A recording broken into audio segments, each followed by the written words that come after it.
식약처에 모든 걸 제보하였고 식약처가 움직이기 시작하였습니다.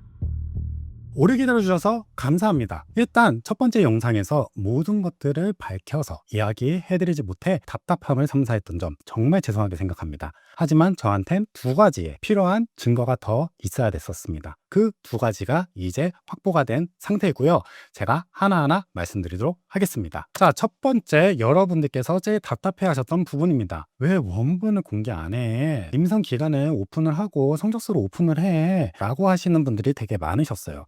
답답하셨을 거예요. 저도 엄청 답답했습니다. 저는 임상 기간과 비밀 유지 계약서를 쓰고 이 시험을 진행하였습니다. 그리고 순서도 정해놨습니다. 첫째, 다이소와 먼저 이야기한다. 둘째, 정리된 자료를 정식으로 보여드린다. 저는 이게 예의라고 생각을 했습니다. 그런데 그 순서가 깨져버린 겁니다. 제가 다이소에 어떤 제품들을 제보했는지와 제 신상에 대하여 다음날 바로 퍼져버렸습니다. 브랜드사가 알고 제조사가 알고 심지어 임상기간까지 알아서 제 전화번호로 전화까지 왔고요. 그리고 다이소하고 메일이 오가던 도중, 여러분들이 엑셀이라고 많이 말씀하시는데 엑셀은 로우 데이터였고요. 결과 측정, 그리고 시험을 어떤 식으로 진행을 하는지, 구매일과 어떤 식으로 구매했는지도 말씀을 드렸습니다. 그런데 다이소의 답변 중에서 이거는 잘못 측정한 거고 오류다 라고 한 부분이 있었습니다. 근거는 이거였는데요. 피험자의 피부 컬러, 즉 ITA, 그러니까 ITA 값에 따라서 조사 조건과 조사 시간이 달라져야 된다는 이야기였습니다. 그런데 제 자료에는 차등 없이 똑같은 시간으로 조사했다고 말씀을 하신 겁니다. 이 지적 규정과 맞지 않습니다. ITA는 광량을 쓰는 조건이 아닙니다. 피험자를 선정할 때 쓰는 조건이지요. 그리고 조사량의 개인차는 이미 선정 조건 안에 들어가 있습니다. 식약처 고시 시험법은 봄 시험 전에 피험자 한 사람 한 사람 최소 홍반량, 즉 MED를 실제로 측정하고 그 실제값을 기준으로 광량을 정하게 되어 있습니다. 피부가 밝든 어둡든 그 사람의 실측 MED가 그 사람의 기준이 되는 거예요. 피부색에 따라 조사 시간을 달리하지 않았으니 이 시험은 오류다 라고 이야기하는 것은 전혀 맞지 않은 방법입니다. 저는 분명히 보내드린 보고서에 국내법 식약처 방법으로 진행한다고 말씀을 드렸는데 식약처 규정 그대로 진행한 이 시험과 규정이 오류로 측정된다는 답변을 받고 이 시험의 실무를 아는 곳은 아니구나 라고 생각이 들었습니다. 그래서 두 가지를 결정할 수밖에 없었습니다. 첫 번째, 공개를 앞당긴다. 두 번째, 원본은 이해관계자가 있는 곳이 아니라 조사 권한이 있는 곳으로 넘긴다. 그리고 오늘 말씀드립니다. 시험 성적서와 로우 데이터 모두 식약처에 제보 완료하였습니다. 비밀 유지는 지키면서 판단과 조사 권한이 있는 곳, 이게 제가 결정한 방법이었습니다. 자, 그 다음으로 선정 기준에 왜 콜마는 없었냐? 이유는 단순합니다. 콜마 제품을 검증하신 분이 계셨거든요. 저는 아직 아무도 확인 안 한 게 궁금했기 때문이죠. 근데 다이소에다가 납품하는 콜마 제품은 하나밖에 없더라고요. 만약에 제가 콜마를 위해서 이렇게 활동한 거였으면 이 브랜드도 스틱 제품이 있으니까 넣지 않았을까요? 오히려 객관성에 어긋난다고 생각을 해가지고 저는 콜마 제품을 진행하지 않은 겁니다. 그럼 나머지 제품은 어떤 식으로 골랐냐? 제 취향이 아니었고요. 저는 이 기사 그대로 진행을 했을 뿐이었습니다. 로션, 에센스 타입 많이 진행됐다고 하셨잖아요. 근데 지금도 그런지 궁금해서 이걸로 검증을 진행을 해보았습니다. 그리고 결과 10개 중에 2개는 통과가 되었죠. 좋은 제품은 칭찬하고 안 좋은 제품은 이야기하려고 온 겁니다. 이제 본론입니다. 안희수 원장님께서 저를 반박하는 영상을 찍고 해명하는 영상을 올리라고 말씀을 해주셨는데요. 식약처 규정과 원장님 말씀, 이 두 가지로 반박이 가능합니다. 원장님은 1번하고 2번 자리에서 홍반이 일어나는 거에 대해서 일어날 수 있는 일이라고 말씀하셨습니다. 일어날 수는 있죠.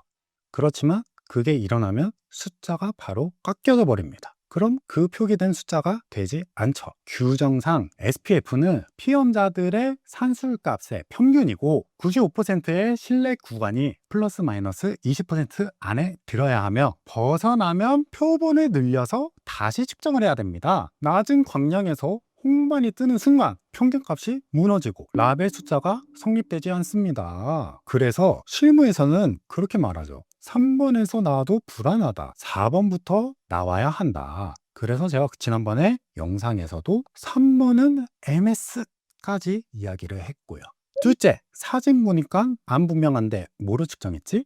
규정을 읽어드리도록 하겠습니다. 홍반 판정은 광량을 조사한 후에 16시간에서 24시간 이내에 충분히 밝은 광원 하에서 숙련된 사람 2명 이상이 육안으로 확인하게 되어 있습니다. 숙련자 2명이 육안으로 내린 판정을 유튜브로 판명을 하셨죠. 규정은 모니터 판독을 인정하지 않습니다. 사진은 실제와 다르니까요. 그리고 하나 더, 원장님이 올리신 비교 사진도 테두리가 명확하지 않습니다. 그 기준을 그대로 적용하면 원장님의 시험도 무효가 됩니다. 셋째, 얼룩덜룩한 건 도포 실수, 피험자 컨트롤 실패. 조건을 말씀드리겠습니다. 같은 연구자가 같은 도포량인 제곱센티미터당 2.0mg으로 같은 멀티포트로 한 사람 등판에 여러 제품을 동시에 시험했습니다. 세 사람 등판 전부에서 그 제품만 이상했습니다. 바로 옆에 같은 연구자가 바른 다른 제품들은 전부 1번부터 6번까지 정상으로 나왔습니다. 도포가 문제였다면 옆 제품도 얼룩졌어야 합니다. 그리고 표준 시료도 이상 없었습니다. 그럼 변수는 하나가 남죠. 제품. 그리고 내가 발라봤는데 잘 발린다 라는 말씀은 발림성은 사용감이고 SPF는 차단력입니다. 다른 단어를 사용을 하십니다. 넷째, 가임상 주제에 통과라니 웃긴다. 가임상? 맞습니다. 본 임상이 시험이 되고 난 후에 판매가 된 제품 아닌가요? 그러면 가임상도 통과가 되어야죠. 스크리닝의 역할은 판정이 아닙니다. 경보입니다. 그래서 저는 식약처에다가 경보를 보내드렸습니다. 그런데 하나만 여쭤볼게요. 판피언에서 임상받았다고 하는 이 제품도 3명에게 임상을 했다고 써져 있습니다. 다섯째, 우리가 재테스트했다. 비교 영상 붙이겠다 라고 하셨는데, 원장님은 제일 안 나오는 제품 중에 하나가 우리가 임상한 제품이라며 다시 테스트를 하셨습니다. 그리고 비교 영상을 예고하셨죠. 방금 문장은 다시 보도록 할게요. 우리가 임상 테스트한 제품, 원 인증에 관여한 자기 쪽이 자기 센터에서 다시 임상을 한 겁니다. 그리고 몇 가지만 여쭤보도록 하겠습니다.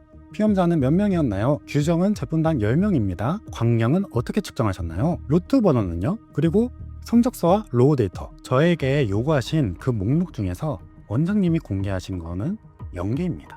어떤 제품으로 하셨나요? 임상 통과한 제품으로 하셨나요? 아니면 지금 시중에서 판매되는 제품으로 하셨을까요? 저한테는 다 있는데.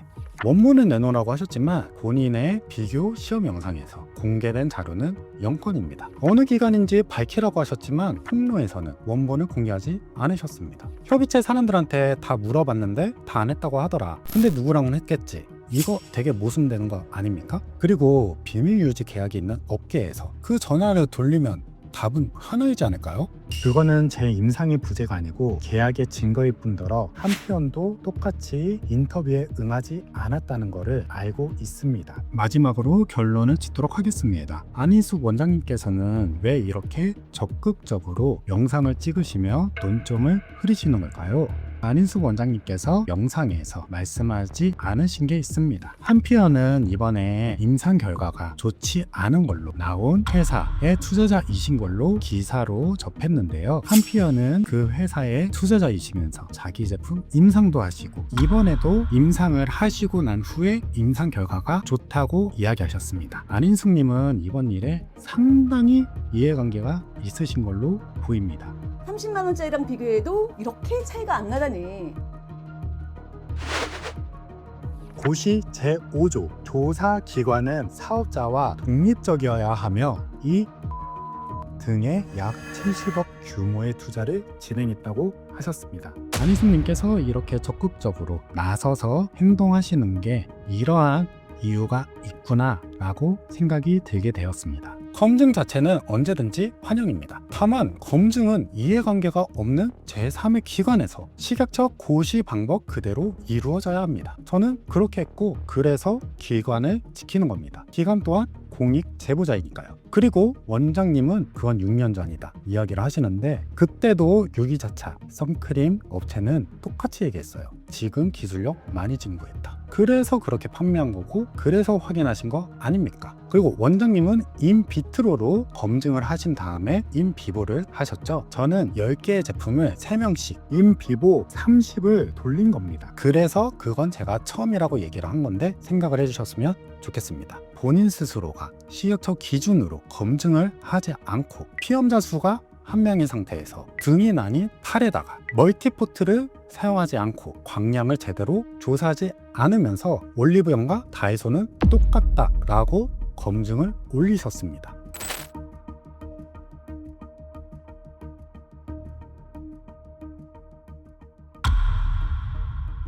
자, 그래서 여태까지 반박이었고요. 이제부터 정말 중요한 이야기가 남아 있습니다. 왜 이렇게까지 브랜드, 제조, 임상이 달려드는 걸까요? 나오면 안 되는 이야기가 있기 때문입니다. 그 문장을 다이소가 대신 써줬습니다. 한번 같이 읽어보실까요? 아성 다이소는 의혹이 제기된 8개 상품에 대해 판매 개시 전에 기능성 화장품 심사 제해 품목 보고서, 완제품 시험 성적서, 인체 적용 시험 본 임상 결과 등을 명확히 확인해 이상 없음을 검증했다. 다이소 스스로 이야기한 문장이죠. 그런데 저는 이 문장에서 2가지 단어가 보였습니다. 첫 번째, 판매 개시 전, 그리고 심사 제해 품목 보고서. 자, 하나씩 가도록 할게요. 심사 제해 품목 보고서. 우리나라의 자외선 차단제는 2걸레로 시장에 나와지게 됩니다. 하나는 정식 심사, 그리고 보고. 이미 심사받은 제품과 주성분, 함량, 제형이 똑같으면 새 임상 없이 보고서만 제출을 하면 바로 나올 수 있습니다. 규모를 말씀드리도록 하겠습니다. 2021년부터 2023년 5월까지 자외선 차단 기능성 화장품은 10,000개 가까이 되는 품목 중 정식 심사는 1,458개, 보고는 8,451개였습니다. 85%가 보고인 셈이죠. 게다가 규정상 측정값이 표시보다 20% 낮게 측정돼도 같은 효능, 같은 효과로 봅니다. 50이라 쓰고 40이라고 나와도 제도 아닌 거죠.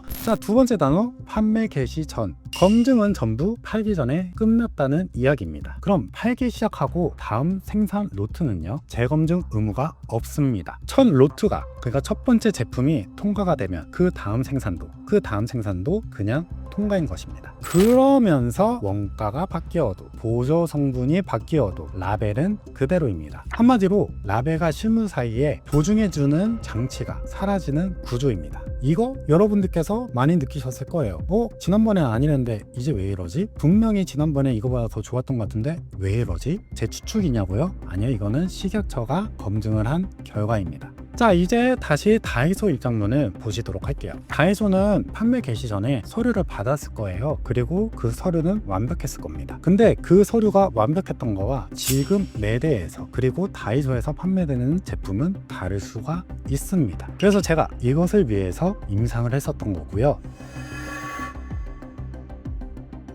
저는 이렇게 생각합니다. 다이소도 당했을 것이다. 서류를 믿고 물건을 받은 유통사와 라벨을 믿고 산 소비자는 결국 같은 선상에 있는 것입니다. 원장님이 본인 영상에서 직접 밝히셨습니다. 의혹 제품 중 하나가 한피언이 임상한 제품이라고요. 임상을 수행한 당사자의 의견이 지금 기사에는 제3의 전문가의 의견으로 실리고 있습니다. 다이소는 이 관계를 알고 그 의견을 들었을까요? 저는 몰랐을 거라 생각합니다. 그래서 검증은 이해관계 없는 곳에서 해야 합니다. 한피언과 이 회사 사이에 투자를 포함한 이해관계가 있습니까? 있다면 그 사실은 원장님 영상 어디에 고지돼 있었습니까? 자, 그럼 의혹이 제기된 제품들 전부를 이해관계가 없는 제3의 기관에서 제대로 임상을 해야 됩니다. 식약처 고시 그대로 지금 매대에 있는 상품들로 재검증을 해주세요. 전부 통과한다면 제가 이 자리에서 사과드리겠습니다. 그 영상을 박제하셔도 좋습니다. 통과하지 못한다면 다이소가 피해자로서 책임 판매업자와 제조업자한테 책임을 물어주십시오. 서류를 믿고 물건을 들였다가 배신당한 건 다이소니까요. 그렇게 소비자를 지켜주시면 됩니다. 그리고 식약처에도 또 하나 부탁드릴 게 있습니다. 판매 전이 아니라 판매 중에도 보고서는 계속 제출이 되고 있지만 이거를 확실하게 더 검증할 수 있는 제도를 만들어 주시길 부탁드립니다. 정직하게 만드는 브랜드는 피해를 받으면 안 됩니다. 제대로 만드는 제조사도 피해를 받으면 안 되고요. 결과는 이제 식약처가 알려주겠죠? 당연히 저는 대단한 사람이 아닙니다. 그냥 화장품을 좋아하는 사람이에요. 좋아하니까 궁금했고 궁금하니까 확인해 본 거고요. 오늘 하고 싶었던 이야기는 누가 나쁘다가 아니고 팔기 전엔 보는데 팔기 시작하면 아무도 안 본다. 이 구멍 하나였습니다. 아닌 건 아니라고 말하는 사람 하나쯤은 있어야 되지 않나 해서 용기 좀 내봤습니다. 판단은 식약처가 해주실 겁니다. 저는 그때까지 단정하지 않겠습니다. 다음 영상에서 뵙도록 할게요. 모두 감사하고 건강하세요.